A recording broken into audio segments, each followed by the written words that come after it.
네, 안녕하세요. 반갑습니다. 12월 19일 NBA 분석 방송 시작해 보도록 하겠습니다. 자, 일단 오늘도 저희 방송 찾아주신 모든 형님들 다들 감사드리고요. 자, 시작하기 전에 아직까지 내가 구독이라든지 좋아요 안 눌렀다. 유튜브로 보시는 분들은 구독, 좋아요 한 안녕하세요. 번씩만 추천 부탁을 감사합니다. 드려보도록 하겠습니다. 자, 내일 NBA 총 12가지 경기 있어요. 12가지 경기들 중에 10가지 경기 멘트 준비해 왔고요. 뭐 저의 멘트가 100% 정답이다는 아니기 때문에 참고하셔서 다들 뭐 화이팅들 하시면 좋을 것 같고요. 자, 그다음에 이제 아직까지 멤버십 가입 안 하신 분들은 박광님 멤버십 추천 감사합니다. 가입하시면은 전체 경기에 대한 분석표라든지 주목할 만한 탑4에 대한 경기들 공유 드리고 있습니다. 참고하셔서 최근의 흐름은 커뮤니티 들어가면 나와 있기 때문에 참고하셔서 봐주시면 될 것 같습니다. 자, 여기까지 경기 빠르게 들어가 보도록 하고요. 마감 지어 볼게요. 자, 첫 번째 경기는 샬럿이랑 애틀란타 경기 먼저 보겠습니다. 샬럿 애틀란타. 자, 홈팀 샬럿이 최근에 경기력이 조금씩 반등하는 모습을 보여주고 있습니다. 반등하는 모습을 보여주고 있는 상황인데 직전 클브를 만나서 119대 111, 8점 차 승리 가져왔고요. 그때 당시 이제 크누펠이 잠시만요.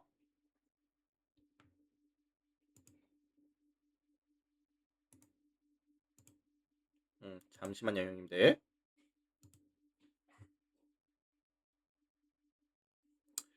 자, 죄송합니다. 그때 당시 이제 크누펠이 29득점을 가져갔었고, 29득점을 가져갔었고, 그 다음에 이제 뭐 야투 57.9%, 정말 높은 슛감을 보여줬었거든요. 보감도 슛감을 보여줬었고, 뭐 밀러라든지 브리지스 같은 경우에도 20득점 이상씩을 가져가면서 어쨌든 뭐 이런 크누페, 밀러, 브리지스라는 슈터들이 조금 터져주는 모습을 보여줬었다라는 부분이 저는 굉장히 긍정적인 이슈라고 생각을 합니다. 특히나 이런 샬럿같이 슈터들에 대한 의존도가 높은 팀이라고 한다면은 일단은 뭐 최근에 이 슈터들의 슛감이 괜찮다는 부분들, 게다가 뭐 라멜로 볼이 다시 복귀할 가능성까지 있는 경기다 보니까 뭐 사실 복귀가 안 돼도 최근에 야투들이 터져주고 있는 상황에서 복귀까지 된다고 한다면은 조금 더 이제 탄력을 받을 수 있는 상황이라고 보긴 하거든요. 그리고 이제 칼크 브레너 활용한 뭐 세컨 찬스에서도 좀 강점을 보여주고 있는 상황이고, 애틀란타 같은 경우도 사실 박스아웃에 대한 약점은 있어요. 박스아웃이 잘 안 되고 있고 지금 뭐 포르징기스도 빠져 있는 구간이다 보니까 이 샬롯의 높은 야투 기대값이라든지 칼크 브레너 활용한 세컨 찬스 활용이라든지 이런 부분이 잘 나와줄 수 있다라고 한다면은 샬롯에 대한 득점 기대값은 조금 높게 설정을 가져가셔도 나쁘지 않을 것 같습니다. 자, 반면에 원정팀 애틀란타 같은 경우에는 트레이 영이 내일 복귀 가능성이 있다고 해요. 이번 시즌 애틀란타의 주요 전술은 이제 윙 자원들 활용한 높은 에너지 레벨, 긴 슈팅 레인지 활용한 득점이 굉장히 많은 편인데 최근 슛감은 나쁘지 않거든요. 3점 라인에서도 잘 터져주고 있는 상황이고 뭐 득점에 대한 지원도 나쁘지 않은 구간에 있기도 하고요. 특히나 이제 샬롯 같은 경우에는 조금 문제가 뭐냐면은 좀 실책이 조금 많죠. 실책이 조금 많다 보니까 애틀란타가 조금 주도하는 빠른 템포의 이런 경기가 될 것 같고요. 샬롯은 이제 슈팅을 가져갔을 때는 조금 높은 성공률이 유지가 된다라고 한다면은 접전 다득점에 대한 가능성에 대해서 언급을 조금 드려보겠습니다. 뭐 샬롯 플랜이라든지 아니면 다득점에 대한 가능성이라든지 말씀을 드려보도록 할게요. 자, 참고하시면 될 것 같고. 자, 그래서 요거는 제가 종합해 보면은 샬럿의 5.5 플랜이라든지 아니면 238.5 기준 했을 때 오버에 대한 가능성 참고하시면 될 것 같습니다. 참고해 주시고요. 자, 다음 경기 넘어가겠습니다. 인디애나 뉴욕.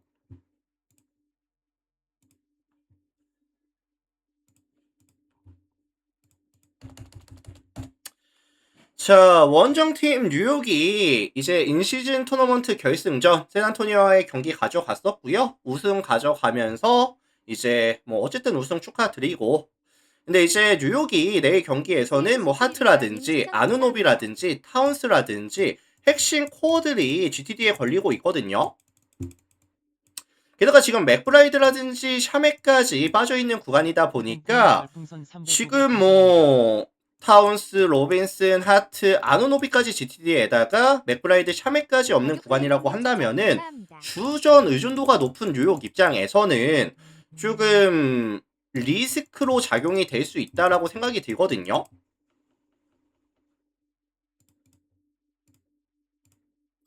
그래서 연승 장출 구간인 것도 맞고요. 최근 이 뉴욕이 득점에 대한 지원이나 실점에 대한 억제가 정말 잘 되고 있는 구간인 것도 맞기는 하지만 핵심 코들이 많이 빠져 있고 팀 뎁스가 얇아지는 상황이고 주전 의존도가 높은 팀이다 보니까 이거를 사실 무시할 수는 없다고 생각을 합니다. 자, 반면에 이에 맞서는 홈팀 인디애나입니다. 인디애나 같은 경우에도 최근에 경기력이 좀 기복이 좀 심해요. 기복이 심한데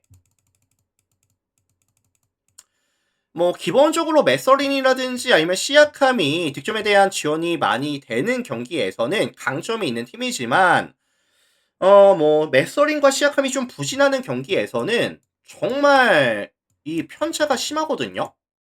다만 인디애나는 팀 자체가 홈에서 경기를 가져갔을 때는 야투율에 대한 부분이 올라간다는 부분들, 3점에 대한 지원이 더욱더 잘 된다는 부분들을 감안했을 때 내일 인디애나가 홈에서 가져가는 경기라고 한다면은 기대값이 조금 높게 설정이 될 수도 있을 것 같아요. 게다가 원정팀 뉴욕 같은 경우에는 이번 시즌 수비에서의 문제가 뭐죠? 뭐 외곽에서의 좀 떨어지는 컨택 능력이라든지 실제로 이번 시즌 뉴욕은 3점 허용률이 몇 퍼센트냐면은 36.2%입니다. 그래서 사실 뭐 리그 16위 수준밖에 안 되고 이제 외곽에서의 야투 억제 자체가 좀 안 되다 보니까 순수하게 인디애나의 야투가 터질 수 있다라고 한다면은 저는 사실 인디애나가 그렇게 크게 밀리는 경기는 아닐 수도 있다고 보거든요. 그래서 요거는 인디애나 플랜이라든지 아니면은 다득점에 대한 가능성을 말씀을 드리고 싶은데 템포 자체는 낮을 거예요. 빠른 템포는 아닐 건데 양 팀 다 야투 기반으로 가져가면서 접전 다득점 가능성 말씀을 드려보도록 하겠습니다. 참고들 하시고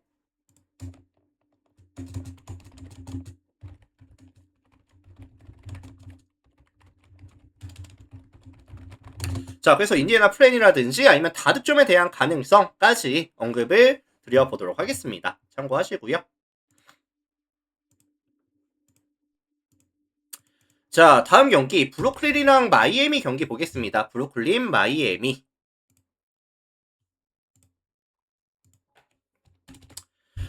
자, 원정팀 마이애미가 지금 5연패 장줄 구간에 들어오거든요. 5연패 장줄 구간에 들어오는데 최근 5경기 보시면은 평균 득점이 105.6득점, 실점이 114.8실점씩을 가져가면서 동일기간 마진이 몇이냐면은 마이너스 9.2가 찍힙니다. 리그 전체 몇이 26위까지 떨어지는 구간.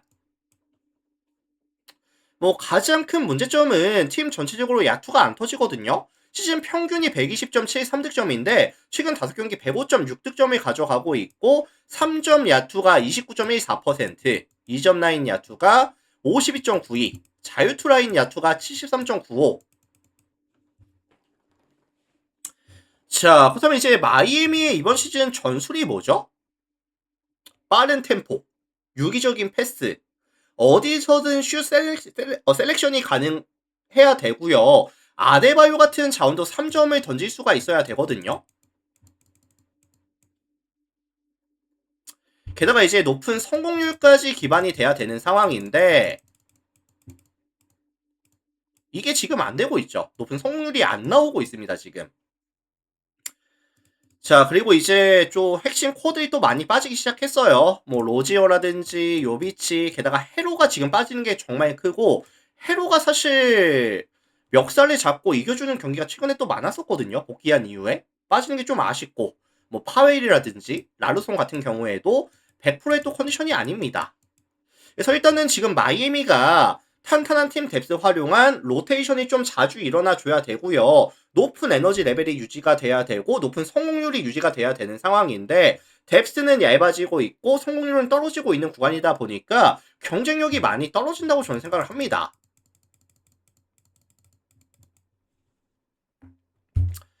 자, 반면에 이에 맞서는 홈팀 브루클린이죠. 브루클린 같은 경우에는 최근 5게임에서 이제 3승을 추가하고 있는데 경기력이 나쁘지 않아요. 최근에 브루클린이 나쁘지 않은 상황이고 이걸로 데민이 이제 핸들링이 조금 안정이 되기 시작합니다. 핸들링이 조금 안정감이 되기 시작하고요. 안정감이 되기 시작하는 상황이고 뭐 팀 전체적으로 조금 유기적인 움직임이라든지 더 많은 패스를 돌려주면서 확실한 찬스를 또 잘 봐주고 있거든요. 최근에 조금 과감하게 패스가 들어가다 보니까 실책에 대한 비중이 좀 늘어나기는 하지만 그와 반대로 조금 득점으로 마무리되는 포지션도 많아지다 보니까 오히려 이런 부분에 봤을 때는 플러스로 마진이 남아주는 경우의 수가 많았었다라는 부분도 긍정적인 이슈라고 생각을 해요.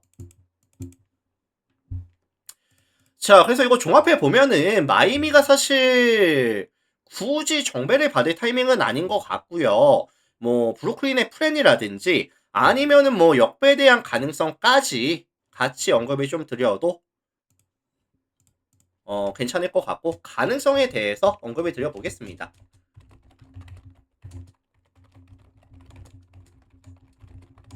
자, 참고하시면 될 것 같습니다. 참고들 해주시고 다음 경기 들어갈게요.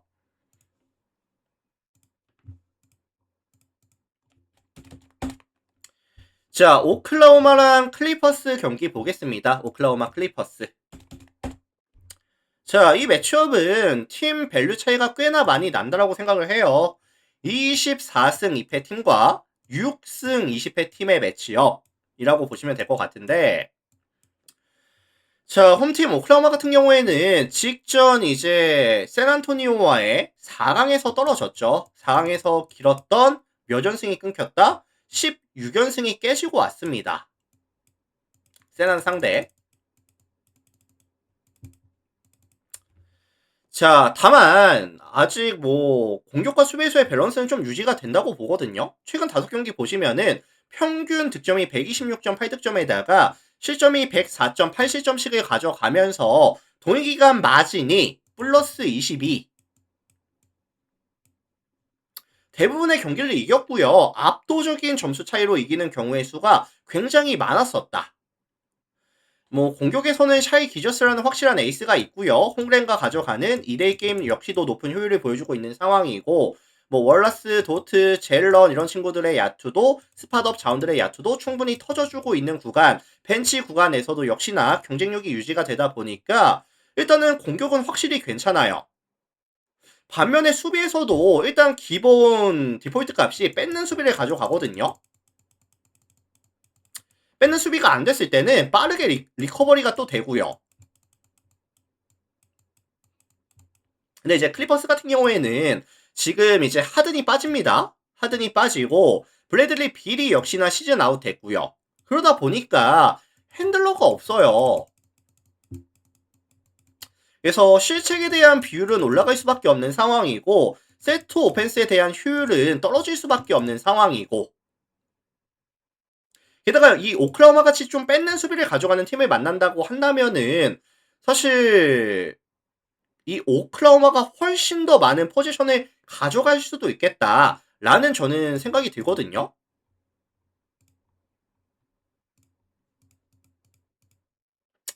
그래서 종합해 보면은 오클라호마가 조금 더 많은 포지션을 가져가면서 훨씬 더 높은 공격 성공률까지 가져갈 수 있는 매치업이라고 보고 있는 상황이고 다만 좀 거슬리는 부분이라고 한다면 내일 오클라호마가 클리퍼스와 경기를 치른 다음에 바로 다음날 미네 원정을 떠나는 요런 백투백 일정이 조금 거슬리기는 합니다, 사실.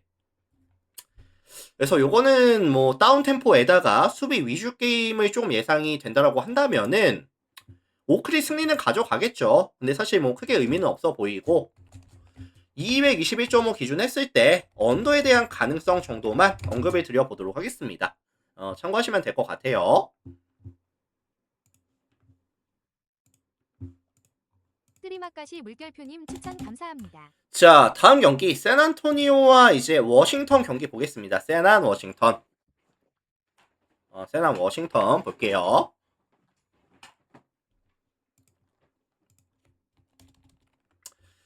자, 이 매치업은 이제 샌안토니오에 대한 선호도가 조금 높을 수밖에 없겠죠. 샌안토니오의 이제 선호도가 높을 수 있는 경기라고 생각을 하는데, 사실 이 샌안토니오가 뭐 컵 우승을 하지는 못했지만 결승까지 가져갔었죠. 오클라호마를 잡아내면서. 그래서 최근에 저력을 확실히 보여주고 있는 상황인데, 일단 뭐 공격에서는 디런 팍스라든지 아니면 웸비라는 확실한 원투펀치가 존재하고요. 그리고 이제 뭐 캐슬, 뭐 바젤, 헬스 반즈, 뭐 샴페니, 뭐 존슨, 소안, 뭐 코넥트까지 전체적인 야투가 또 터져주는 구간. 특히나 이 홈에서는 3점 야투가 터져주다 보니까 이 샌안토니의 화력을 무시할 수는 없다고 봐요. 특히나 이런 워싱턴 같이 수비에서의 에너지 레벨이 낮은 팀을 만나면은 충분히 많은 득점이 가능하다고 봅니다. 뭐 최소한 120득점 이상, 130득점까지도 가능하다고 봐요. 자, 이에 맞서는 원정팀은 워싱턴이죠. 워싱턴 같은 경우에는 직전 인디애나 원정에 가서 4연패 장주를 끊어내고 왔습니다. 이번 시즌 워싱턴의 강점은 뭐죠? 일단은 뭐 키션 조지, 쿨리발리, 샴페니, 뭐 사르까지 사이즈가 정말 좋아요. 사이즈가 정말 좋은 팀이고 긴 슈팅 레인지를 갖고 있습니다. 그래서 이번 시즌 외곽에서의 지표가 나쁘지 않은 팀이고요. 3점이 한번 터지기 시작하면은 뭐 계속해서 좀 터져주는 그런 모습을 또 보여주고 있는 팀이거든요. 반대로 샌안토니오 같은 경우에는 이번 시즌 3점 허용률이 37.6%, 리그 전체 25위까지 떨어져 있는 팀이니만큼 3점 단속에 있어서는 조금 아쉬움이라든지 사이즈에 대한 아쉬움도 분명히 존재한다고 보거든요.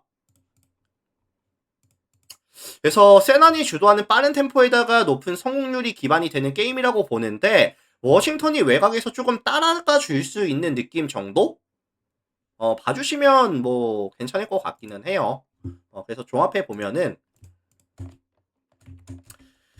자, 워싱턴의 13.5 플랜이라든지 242.5 기준 했을 때 오버에 대한 가능성까지 같이 언급을 드려보도록 하겠습니다. 참고해 주시면 될 것 같고 세난도 사실 내일 워싱턴 전 이후에 백투백 애틀란타 전이 존재하고요. 그 다음에 이제 웸비의 출전 시간이 좀 관리가 될 수 있다라는 점까지 감안한다면은 뭐 접전, 다득점 가능성 언급 드려보겠습니다.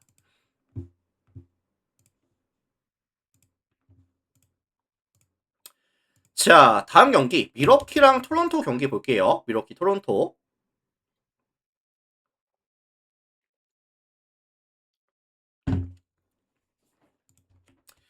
자, 홈팀 미러키가 이제 직전 브루클린을 만나서 깨지고 왔죠. 그때 당시에 이제 82대 127.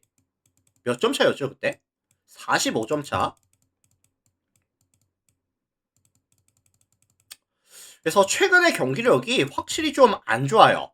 이번 시즌 미러키는 경기당 평균 득점이 113.89 득점, 리그 전체 24위 수준에다가 오펜시브 레이팅 역시도 114.5를 기록하면서 리그 전체 14위. 나쁘지 않은 화력으로 시즌을 출발을 했지만 화력이 점점 떨어지는 추세를 보여주고 있다. 뭐 지금 쿤보도 빠져있는 구간이고요. 그동안 강점으로 분류가 됐었던 3점 라인에서의 야투 역시도 점점 떨어지는 추세를 보여주고 있습니다. 득점에 대한 지원 역시도 계속해서 떨어지는 추세를 보여주고 있고요. 그래서 최근 미러키의 경기력은 명확하게 하향 곡선을 그리고 있다 라고 봐주시면 될 것 같아요, 사실. 자, 반면에 원정팀 토론토 같은 경우에는 뭐 최근에 경기력이 좋은 건 아닙니다. 역시나.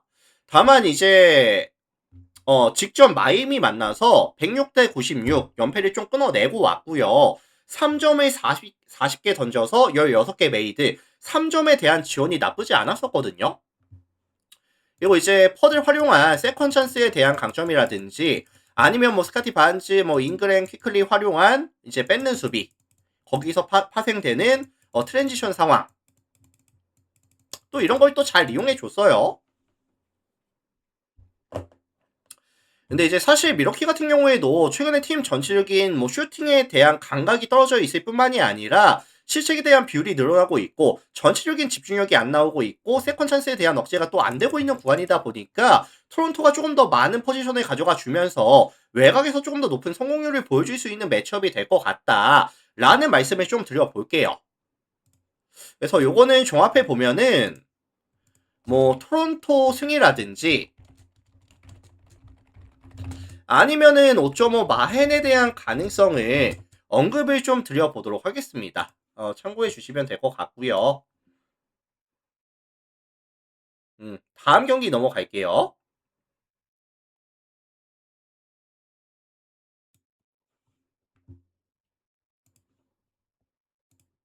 자, 뉴올리언즈랑 휴스턴 경기 보겠습니다. 뉴올리언즈, 휴스턴.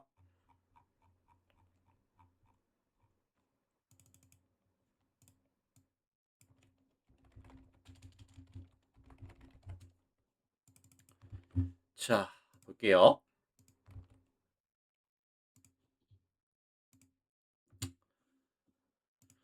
자, 일단 이 매치업은 뉴올리언즈가 최근에 또 경기력이 나쁘지가 않습니다. 최근에 경기력이 나쁘지가 않은 상황인데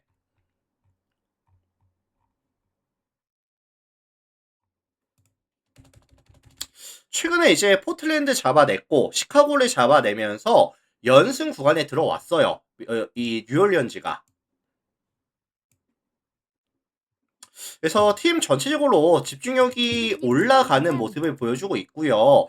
공격에서는 이런 머피라든지 허버트 존스, 자이언 윌리엄스, 퀸까지 많은 움직임을 가져가고 있고 높은 에너지 레벨이 또 유지가 되고 있고 어쨌든 팀 전체적인 야투 감각 자체가 올라가고 있는 추세다.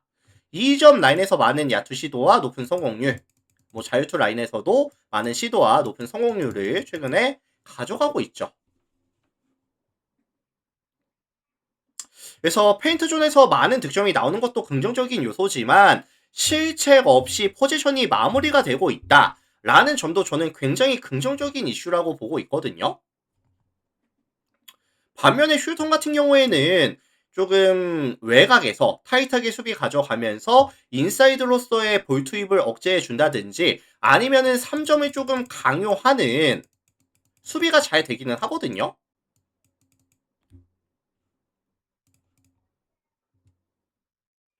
근데 이제 뭐 최근에 뉴올리언즈의 집중력이라고 한다면은 충분히 실책 없이 뭐 윌리엄슨이라든지 퀸에게 볼이 투입이 되면서 휴턴의 수비를 좀 흔들어 놓을 수 있는 능력이 된다고 저는 생각을 합니다. 자, 그리고 원정팀 휴턴이 또 최근에 문제가 뭐냐면은 벤블릿이 빠져 있죠. 벤블릿이 빠져 있는 구간에다가 아멘 탐슨이 1번을 보고 있는 상황인데 사실 이 휴턴이 최근에 실책에 대한 비율이 증가하고 있어요. 게다가 이번 시즌 또 하나의 문제가 뭐냐면은 원정에서 게임을 가져갔을 때 실책에 대한 증가 비율이 더욱더 상승하는 추세. 반대로 말씀을 드리면은 뉴올리언즈 입장에서는 실책이 많아지는 휴턴을 상대로 이제 실책을 유도해 낸다든지 아니면 트랜지션 상황에서의 조금 더 빠른 득점에 대한 지원이 가능할 수도 있다. 라는 말씀을 좀 드리고 싶거든요. 물론 슈턴 같은 경우에도 듀란트라든지 생군이라는 확실한 득점 루트가 있다 보니까 이게 뭐 어느 한쪽이 일방적으로 가져가는 경기보다는 뉴올리언즈가 더 많은 포지션을 기반으로 접전 다득점에 대한 가능성을 조금 말씀을 드리고 싶습니다. 그래서 뭐 저는 9.5의 기준점이라고 한다면은 3 포지션 넘어가는 경기는 아닐 것 같거든요.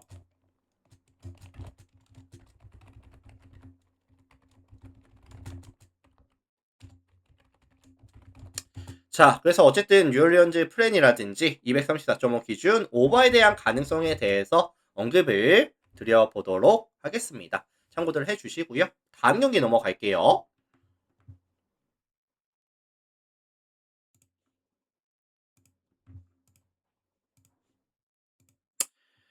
자, 댈러스랑 디트로이트 경기 보도록 하겠습니다. 댈러스, 디트로이트. 자, 홈팀 댈러스가 직전 유타 원정에 가서 133대 140. 7점 차 패배를 당하고 왔죠. 최근에 댈러스가 시즌 평균보다 훨씬 더 많은 득점에 대한 지원이 되고는 있지만 실점률까지 같이 올라가다 보니까 사실 경기력이 좋다고 보긴 좀 애매한 것 같기는 해요.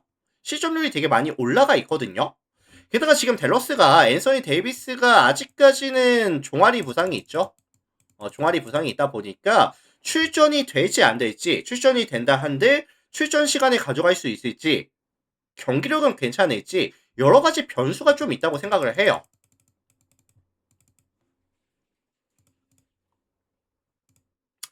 결국에 이제 쿠퍼 플래그에 대한 득점에 대한 지원이 어느 정도까지 돼줄 수 있겠느냐, 이게 사실 핵심일 것 같은데, 내 매치업 상대가 이번 포지션이 덩컨 로빈슨과의 매치업이거든요.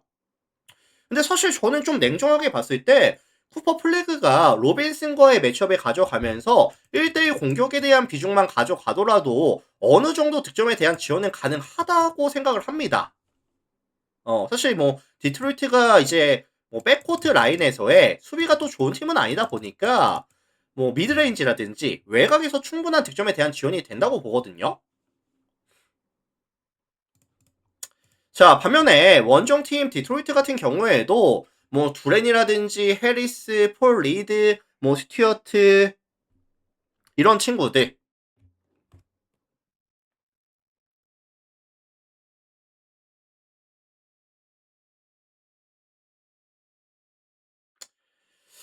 자, 이런 친구들이 있는 상황이고, 게다가 이제 커닝햄이 최근에 경기력이 명확하게 올라가는 추세를 보여주고 있는 상황이거든요. 그래서 사실 댈러스가 지금 뭐 라이블리가 시즌 아웃이 됐고요. 그리고 이제 개포드도 지금 출전 시간에 대한 관리를 받고 있는 상황이고, 그 다음에 이제 뭐 앤서니 데이비스 역시도 이제 부상 변수가 있는 상황이고, 이슈가 있는 상황이고, 그러면 이거는 사실 디트로이트는 무조건 충분한 화력에 대한 지원이 가능하다고 저는 생각을 하거든요. 그리고 양 팀 다 최근에 이제 빠른 템포로 가져가는 상황이고,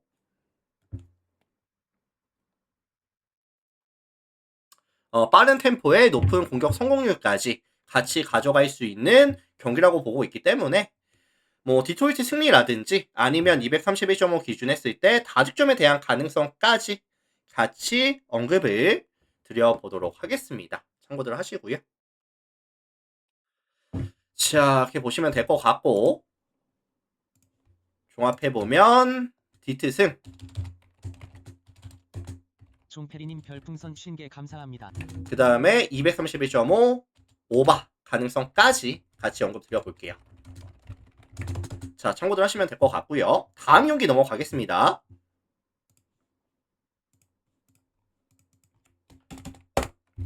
자, 덴버랑 올랜도 경기 볼게요. 덴버, 올랜도 경기 보도록 하겠습니다. 덴버, 올랜도.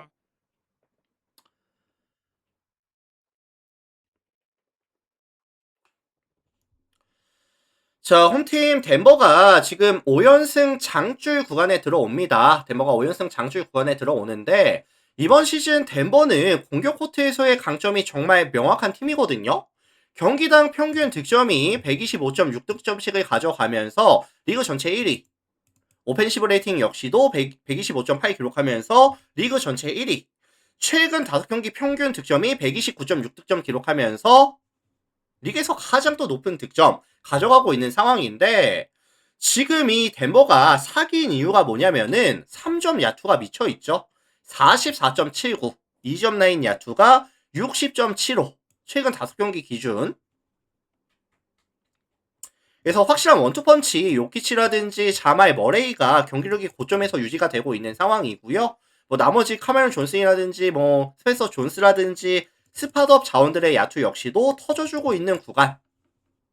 게다가 이 올랜도 같은 경우에는 원정 게임을 가져갔을 때 실점률이 많이 증가한다는 리스크까지 가져가고 있다 보니까 덴버에 대한 득점 기대값 자체는 조금 높게 설정해 가져가셔도 나쁘지 않을 것 같습니다. 충분히 뭐 120점 이상, 130점 이상까지도 가능할 수 있다. 다만 조금 거슬리는 부분이 뭐냐면은 이제 벤치 에이스죠. 티마주가 지금 GTD에 걸리다 보니까 벤치 구간이 사실 화력이 유지가 될 수 있을까? 약간 요런 불안 요소 정도는 있어요, 사실. 자, 반면에 이에 맞서는 원정팀 올랜도입니다. 올랜도 같은 경우에는 기본적으로 이번 시즌 원정에서의 집중력이 많이 떨어지고 실점률이 증가한다는 리스크 가져가셔야 될 것 같고요. 변수는 이번 시즌 올랜도가 템포가 되게 빠르거든요. 뭐 이제 올랜도는 수비의 팀이다 라는 프레임이 좀 씌워져 있을 수도 있겠지만 이번 시즌 생각보다 템포가 되게 빨라요. 그래서 덴버가 수비가 좀 정돈이 되기 전에 트랜지션 상황에서의 득점에 대한 지원이 가능할 수 있다라고 한다면은 요게 좀 변수로 작용이 될 수도 있겠다라는 생각이 들긴 하거든요. 다만 순수하게 화력전을 가져갔을 때 덴버의 화력을 올랜도가 조금 감당해내기에는 조금 힘들지 않을까. 뭐 썩스라든지 프란츠 와그너도 빠져있는 구간이라고 한다면은 아마도 덴버가 더 많은 화력을 가져가면서 올랜도가 조금 추격해주는 느낌의 경기 정도 가능성을 언급해 보도록 하겠습니다. 그래서 요거는 사실 제가 덴버 승이라든지 아니면은 238.5 기준 오바에 대한 가능성까지 언급을 드려보도록 할게요. 참고하시고요.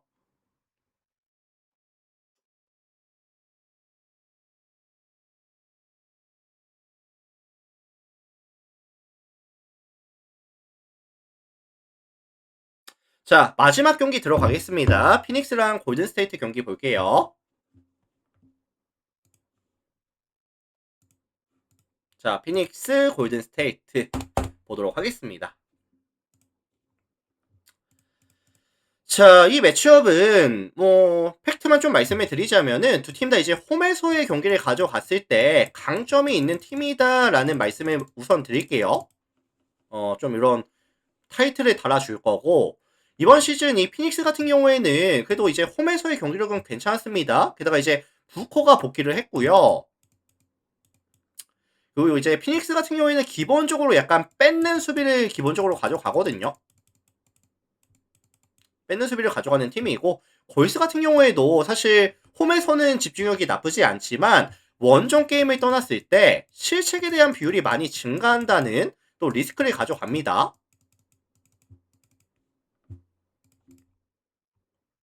그래서 사실 지금 피닉스가 득점에 대한 지원이 잘 되고 있는 구간은 아니고 사실 템포 자체도 기본적으로 다운 템포로 가져가는 팀이고요.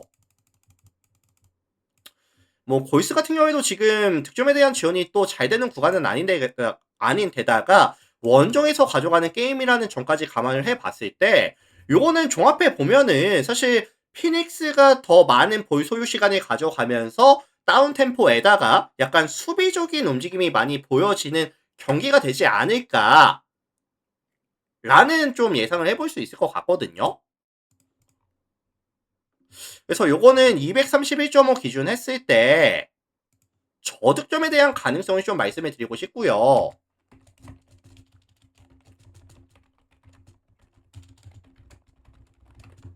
요거를 좀 참고해 주시면 될 것 같습니다. 저득점에 대한 가능성을 좀 말씀드려보고 싶고 사실 뭐 승패는 조금 어려운 것 같아요.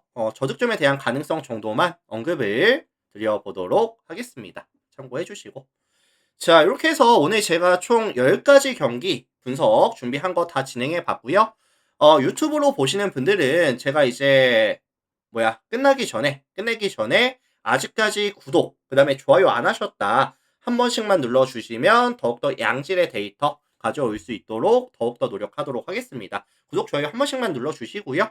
오늘 저의 멘트는 여기까지 하고 마무리 지어보도록 하겠습니다. 자, 그리고 제가 이제 내일 좀 가족 여행 일정이 있어요. 그래서 아마 내일은 분석 방송은 업로드가 안 될 것 같고요. 이제 전체 분석표라든지 아니면 주목할 만한 탑4 411 분석들 소르님 추천 업로드하는 것으로 좀 대체를 하도록 하겠습니다, 형님들. 참고해 주시면 될 것 같아요. 자, 유튜브 먼저 인사드리겠습니다. 오늘도 다들 감사합니다.